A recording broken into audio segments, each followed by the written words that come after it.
Now I'm going to talk about the other two learning theories, cognitivism and constructivism. What is cognitivism? In the late 1950s, learning theory began to make a shift away from the use of behavioral models to an approach that relied on learning theories and models from the cognitive science. Research began to de-emphasize a concern with overt, observable behavior and stress instead more complex cognitive processes such as thinking, problem solving, language, concept formation, and information processing. And now, constructivism. The philosophical assumptions underlying both the behavioral and cognitive theories are primarily objectivistic. That is, the world is real, external to the learner. The goal of instruction is to map the structure of the world onto the learner. Constructivism is not a totally new approach to learning. Like most other learning theories, constructivism has multiple roots in the philosophical and psychological viewpoints of this century, specifically in the works of Piaget, Bronner, and Goodman. Now we are going to answer the same questions for both concepts. How does learning occur? Cognitive theories stress the acquisition of knowledge and internal mental structures and, as such, are closer to the rationalist end of the epistemology continuum. Cognitive theories focus on the conceptualization of students' learning processes and address the issues of how information is received, organized, stored, and retrieved by the mind. The learner is viewed as a very active participant in the learning process. On the other hand, constructivism is a theory that equates learning with creating meaning from experience.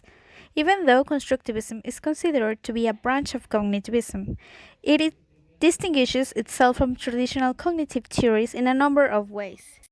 Like with the rationalist of Plato's time, the mind is believed to be source of all meaning, yet like the empiricist's individual direct experience with environment are considered critical. Constructivism crosses both categories by emphasizing the interaction between these two variables. Which factors influence learning?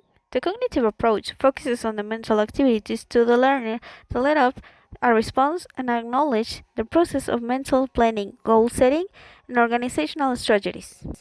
Learners' thoughts, beliefs, attitudes, and values are also considered to be influential in the learning process.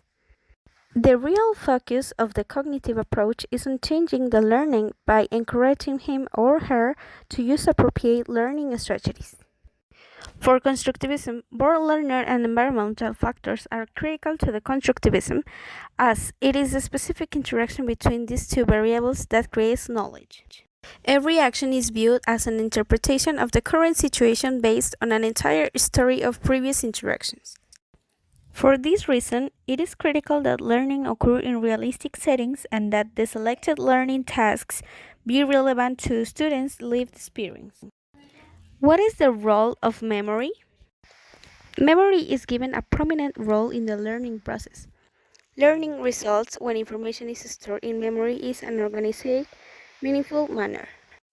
Forgetting is the inability to retrieve information from memory because of interference, memory loss, or missing or inadequate cues needed to access information.